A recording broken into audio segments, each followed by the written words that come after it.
Hello everyone, thanks for joining. Now I'm sure you're happy with the telling signs we may be at the end of the worst as it relates to COVID-19 and looking forward to life at a new normal. But with no room for complacency, we must continue to take the necessary safety precautions. That said, we have an informative lineup to keep you up to date in this edition of Jamaica Magazine. I'm Theodore Henry. Let's turn the pages now for the latest on the COVID response, plus some interesting features you don't want to miss. Stay with us.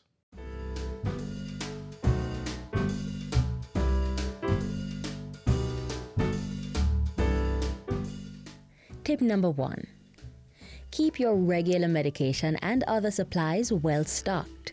Ensure there is access to several weeks of medications and supplies in case there is a need for you to stay home. Monitor food and other medical supplies needed and create a plan in the event that such resources become depleted.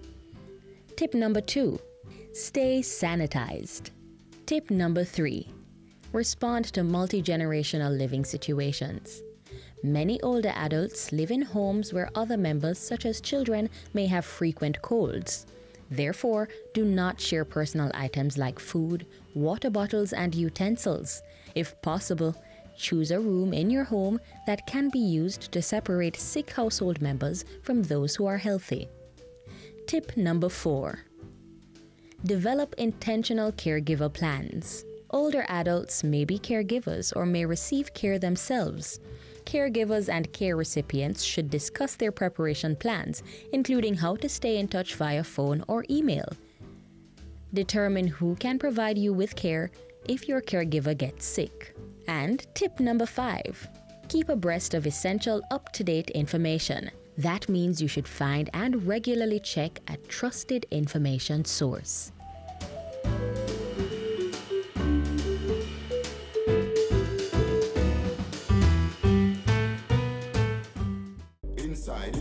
This Labor Day, Monday, May 25, be smart and labor at home. Hurricane season starts June 1, so grab the opportunity to fix that roof, prune that tree, and clear away dangerous objects. Labor Day 2020, Monday, May 25. Labor at home and clean up, fix up, plant up.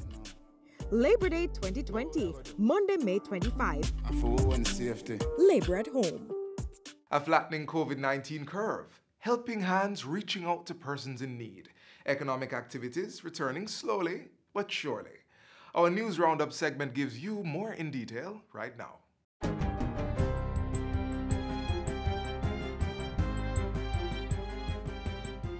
The Bank of Jamaica is projecting that the economy will contract by 5.1% for the 2020-2021 fiscal year due to the impact of the COVID-19 pandemic, but will bounce back in 2021-2022 with growth in the range of 2.5 to 5.5%. BOJ Governor Richard Byles made the announcement at the bank's digital quarterly press conference on Wednesday. We are and have always been a resilient people. While the heightened challenges associated with the COVID-19 outbreak remain an ongoing concern, we are confident that the measures we have put in place at the bank, alongside the aggressive fiscal stimulus measures being implemented by the government, will serve to mitigate some of the impact on the economy and set us on a path of recovery. Bank of Jamaica remains true to its core mandate of ensuring that inflation remains low, stable, and predictable, and at the same time, we are prepared to take all necessary actions to ensure that Jamaica's financial system remains sound and well capitalized. In the meantime, over $2 billion is being invested to expand the Garmex Free Zone complex on Marcus Garvey Drive in Kingston. This to provide additional space for manufacturing, warehousing, and distribution, among other activities. The project is being undertaken by the Factories Corporation of Jamaica, FCJ. It will entail the construction of 13 buildings and other facilities on 8.7 acres of land across 3 phases. Prime Minister Andrew Holness, who has portfolio responsibility for the FCJ, toured the site and broke ground for the project recently. Early in the pandemic, I gave the clearance for the construction industry to proceed. And I'm happy to see that the Factories Corporation has heeded that advice and is moving ahead with this massive construction project. It is a good sign, and I encourage the construction industry to move ahead with speed and alacrity with the projects that they have on their books. Phase 1 will see the development of 126,000 square feet to accommodate the manufacturing, warehousing, and distribution operations of small, medium, and large enterprises at a cost of approximately $940 million. Another 244,000 square feet is slated for build-out during the second phase at a cost of at least $1.4 billion. Phase 3 will entail, among other things, developments involving existing structures at the complex. As the private sector continues to support government's COVID-19 economic efforts, Newport First and Jamaica Limited has donated 2,025-pound bags of fertilizer to small farmers. The donation is worth $3.8 million. The distribution will be done through RADA and the Jamaica Agricultural Society. Agriculture State Minister J.C. Hutchinson has praised the partnership. He says it will complement the critical assistance farmers are getting to market their produce in light of the difficulties brought on by COVID-19. Marketing is no longer a problem. We are going to now put in place the structure that anything that you plant, we will take off. So we are saying to you, go into production. The Ministry of Agriculture is putting that structure in place so that we move your crop from farm directly into the value chain. The health system received a further boost to fight the COVID-19 pandemic through a donation of equipment from the European Union on Wednesday. The items include patient monitors, infusion pumps, defibrillators, and intensive care unit beds. They are valued at approximately $80 million and were provided under the EU-funded Program for the Reduction of Maternal and Child Mortality, PROMAC. I think that this contribution, donation, partnership is just another manifestation of the strength of that friendship, a friendship that spans quite a period of time and has seen significant benefits to the people of Jamaica. We have agreed with the government that this equipment will be used to fight the pandemic as much as it can help, and when the pandemic is under control, it will go back to its original primary designed use for maternity wards. Another donation to COVID-19 relief efforts came on Tuesday when 53 nursing and midwifery students at the University of Technology received care packages from the Save Our Boys and Girls Foundation.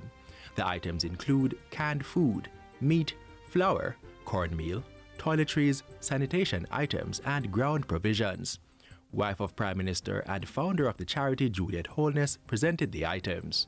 With the advent of this particular pandemic, COVID, our team at the Save Our Boys and Girls Foundation saw it fit to use some of our resources to reach out to those who are in need outside of our regular cohort of little boys and girls.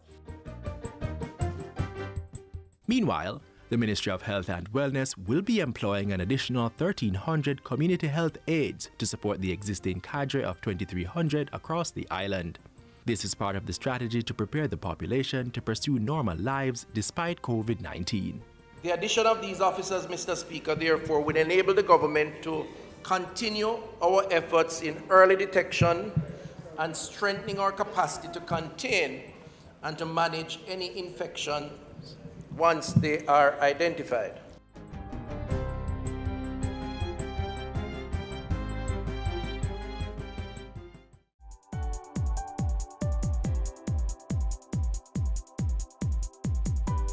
If you've been in contact with a person confirmed with or suspected of having COVID-19 and is now feeling sick or displaying symptoms of coughing, sneezing, runny nose, sore throat, fever, or difficulty breathing, here is what you need to do. Self-isolate, stay at home, and call or ask someone to contact the Ministry of Health and Wellness through one of its COVID-19 helplines. Follow the Health Ministry's instructions. Numbers to call are 888-754-7792 or 888-1-LOVE, that is 888-663-5683. Additional numbers to call are 876-542-5998, 876-542-6007, and 876-542-6006. If you are sick, don't create the chance for infection spread by going out in public spaces, using public transport, or just turning up at the doctor or hospital. Do your part to help prevent the spread of COVID-19.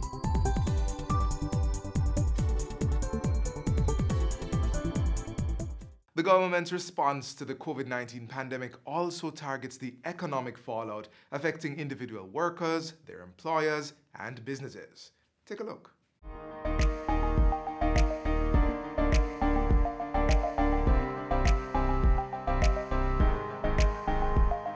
Jamaicans have been lining up to collect their share of the $2.65 billion in compassionate grants being disbursed under the government's COVID Allocation of Resources for Employees Care program. This is one of 8 components under the program geared at providing temporary cash transfers to cushion the economic impact of the pandemic on individuals and businesses.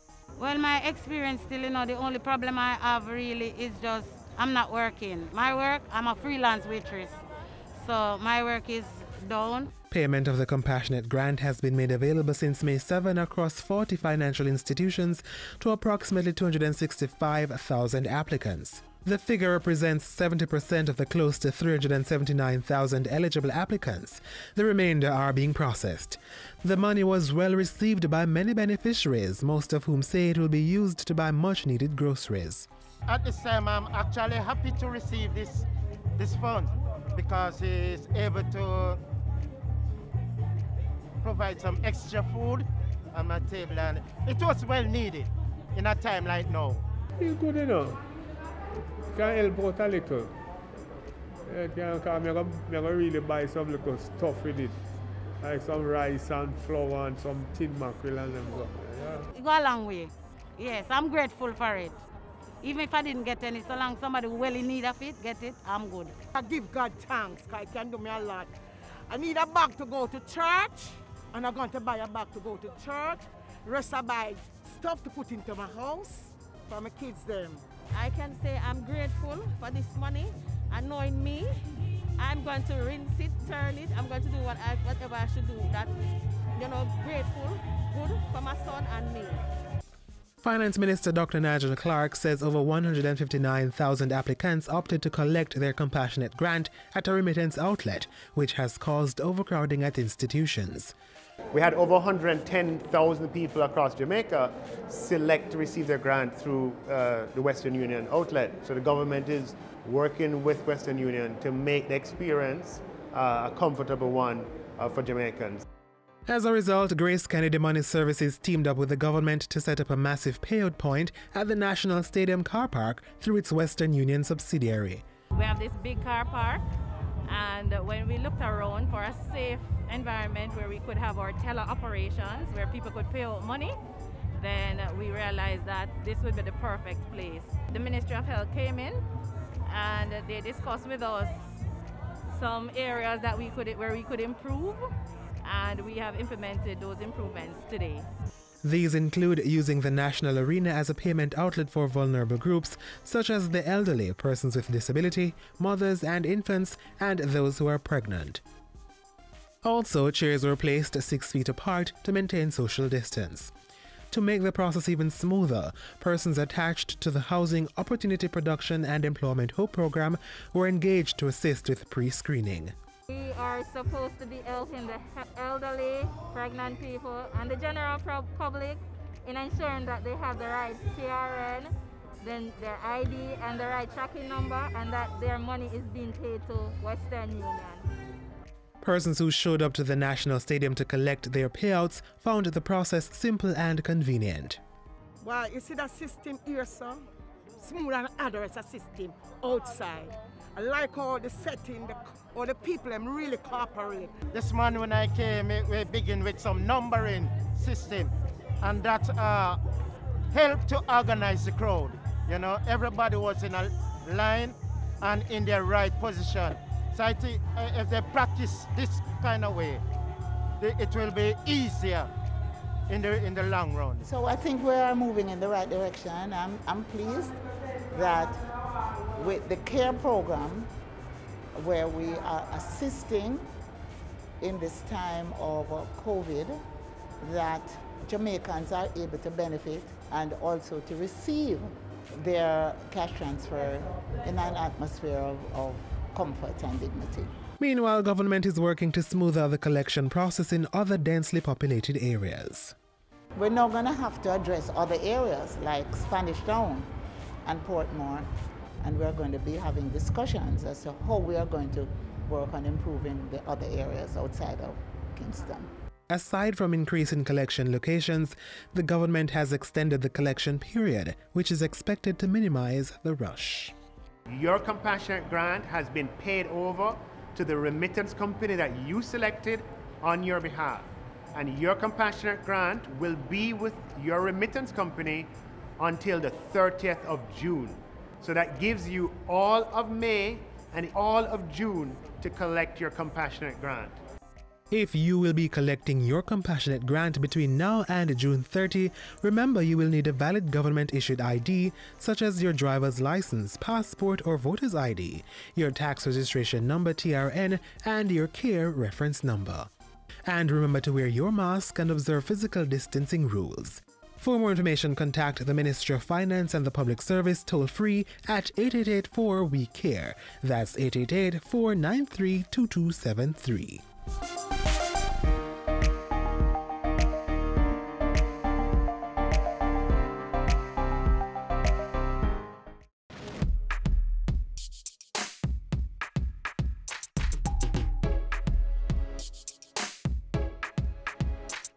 How would you want to be treated if you were diagnosed with COVID-19? Not like this. Them will talk how I'm wicked and dead, and they behave like I am the one that created the virus. All my friends as well that were positive, them going through even worse than what I'm going through. Persons are calling police on them as well. Do not allow your fear of COVID-19 to rob you of your humanity. There is no need to shun or victimize persons with the disease or those on the front line. To mistreat persons that do have it, it's not a good feeling. We don't cause this on ourselves. We really need to cut the hate and work together as a country, as communities, to overcome. Let us be understanding with those affected and support each other. Be kind. End the stigma.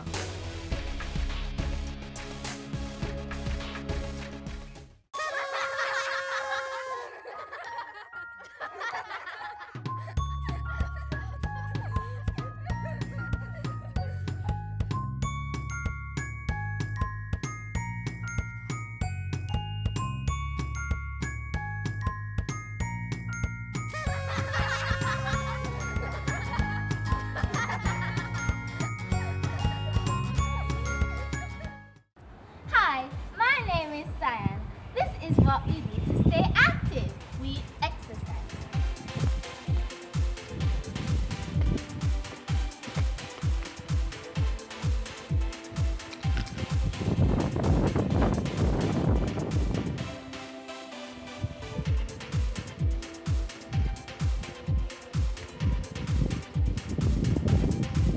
What do you do to stay active?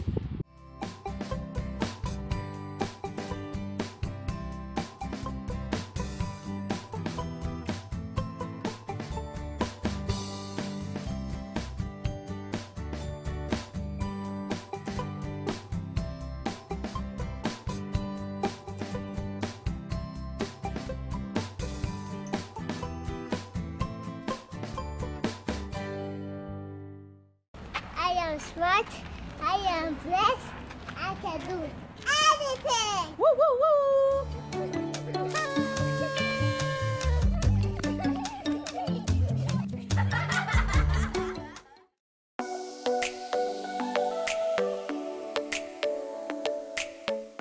To properly carry out a hand rub, apply a palmful of the product in your cupped hand, covering all surfaces. Rub your hands palm to palm. Rub your right palm over the back of your left hand with interlaced fingers and vice versa. Rub your hands palm to palm with fingers interlaced. Rub the back of your fingers to opposing palms with fingers interlocked. Rotationally rub backwards and forwards the clasped fingers of your right hand in your left palm and vice versa. Once your hands are dry, they are now safe.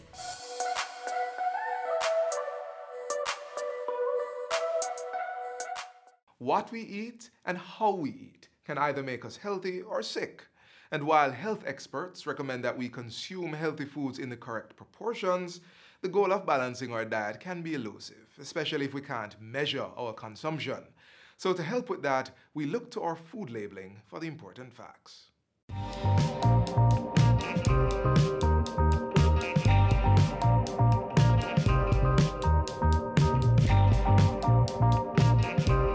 Your body needs energy, and we call this our daily requirements of calories. And for Jamaican men, it's about 2,100. For Jamaican women, it's about 1,900 calories per day. The calorie is just a unit of energy to say how much energy you need to get around your daily activities and so on. If you're more active and you're not in a desk job, then you're going to burn more calories. If you go to work, when you get up in the morning, you sit in a car and you go to work, you sit at a desk all day, and then lunchtime come, you order and they deliver the food to you, and then you eat that and you go back and sit again, and then you sit in a bus or a car and you go home. So you're sitting all day, you're not doing much, versus somebody who's on the road and they're walking around or they're standing all day like the teachers and nurses and so on.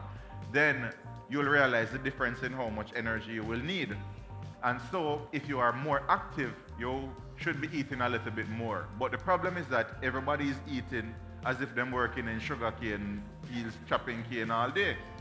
And this is the problem. So we consume more calories than we are burning off. And every day, if we keep on consuming calories, you need 3,500 calories to make 1 pound of fat. One soda, if you look on the serving size for these things, these juices and so on, you'll think that, oh, it's just 110 calories. But how many servings come in that container? About 3 or 2.5. So you can easily drink 300 calories like that. And if you do that 5 times for the day, that's 1,500 calories. You almost don't need to eat anything else for the rest of the day. So the excess calories come in the body, and then the body begins to store them as fat. And then you put on more weight and more weight. You have to watch the pastries and the breads and all of these things that people, even when they're vegetarian, they still have a lot of these little snacks and so on.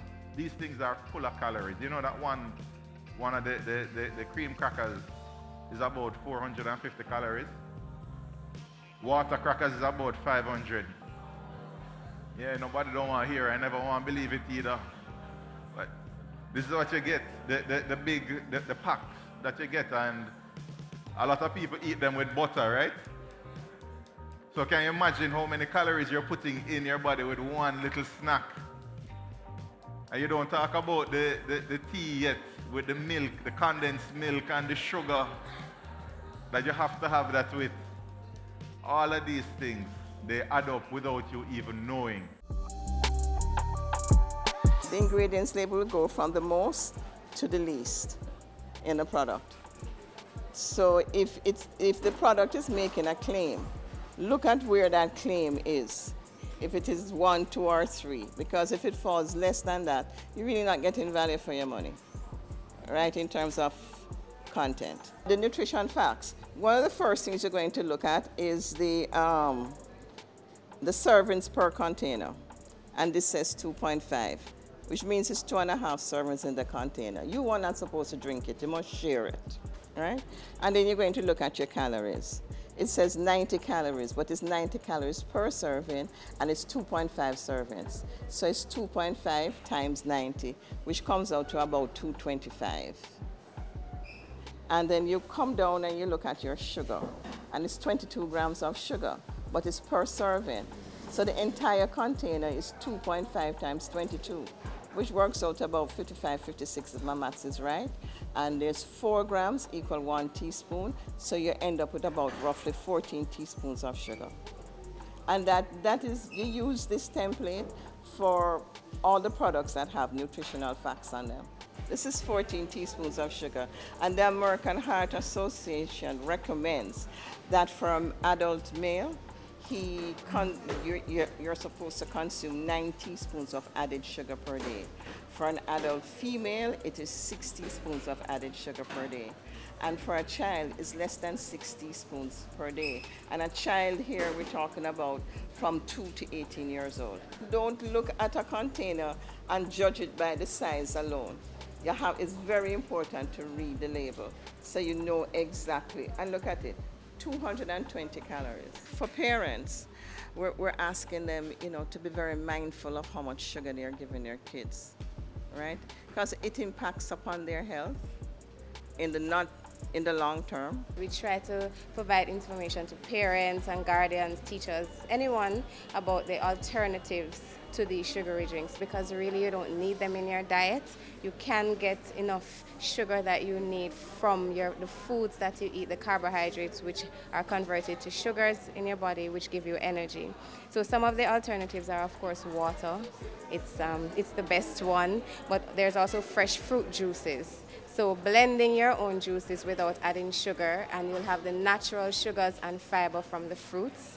There's coconut water. It should be, you should actually drink this in moderation because it does have quite a high sugar content, but it is a good alternative. For the children, freezing the juices into popsicles or ice cubes so that it's more interesting for them to drink, as well as doing infused water. So infused water is it's a process where you cut up your favorite fruit or vegetable or even mint leaves or aloe.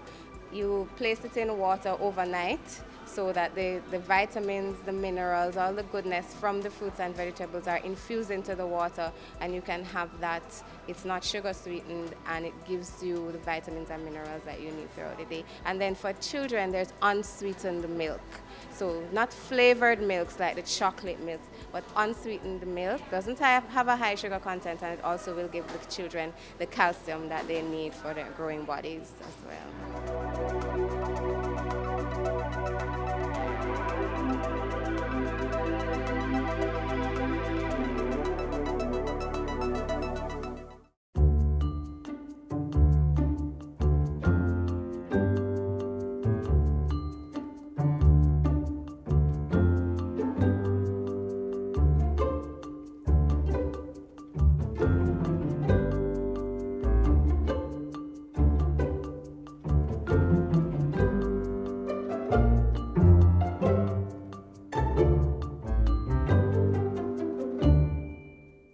We're at the end of our half-hour journey, but be sure to join us again tomorrow for another informative edition of Jamaica Magazine.